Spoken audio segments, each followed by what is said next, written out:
Hey, check out how we did a thrift flip on this flip top bar we got from the thrift store. Here's what it looked like before, all black and pretty grody. Needed a lot of touch-ups to make it modern and make it nice, but we knew it had a lot of potential. It had lots of cool parts, flip downs, pull-outs, but it had this really big gouge in one of the hinges, which made them make it a knockoff price of only $25. So we teamed up with our friends at Mohawk Finishing Products to bring this thing back to life.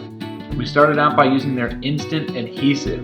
This was going to help us to get the hinge to attach back to the board itself. We put that in place. Then once that was done, we had to fill the gouge using their Fill-O-Wood wood putty.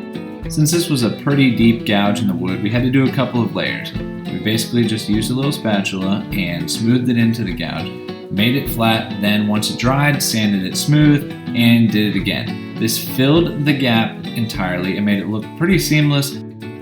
Once that was repaired, we took off the top and then we took off all the moving pieces that were on the middle. That included the flip down front, all the hardware, the pull-out drawer, and the wine rack.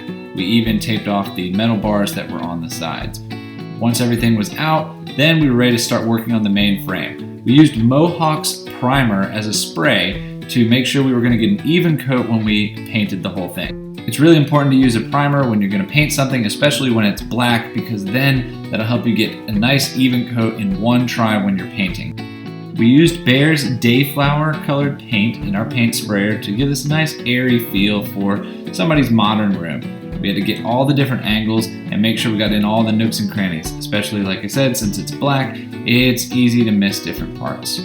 When we were painting the flip top pieces, look at how we covered that gouge. Man, as soon as the paint goes over, it's like it didn't even exist. After sanding it smooth with the Fill-O-Wood putty, everything looked perfectly seamless.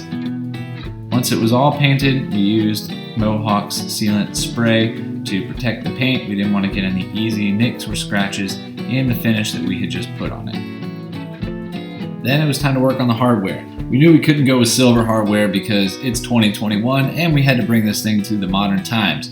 We took out all of the hardware, which included the hinges, the handles, everything. We put it all on a piece of cardboard and then started spraying it gold. Remember, when you're spray painting, it's always important to overspray on each side so that you get a nice even coat and don't end up with something wet and drippy. We also sprayed this with the sealant at the end. Once all that was ready, it was time to put it all back together. We put each piece and each piece of hardware back in place, screwed it in, and got to work. We slid back in the wine rack and put the tops back on. This piece turned out awesome. Now it became a fully functional bar again, one that had a flip top that worked so you can hide all of your bar storage and still have a nice modern look when it's not in use. Thanks again to our friends at Mohawk Finishing Products. They are the original touch-up company. If you need to fix up a piece of furniture, they have lots of products for wood, metal, leather products that can help you get a better look on something that's old.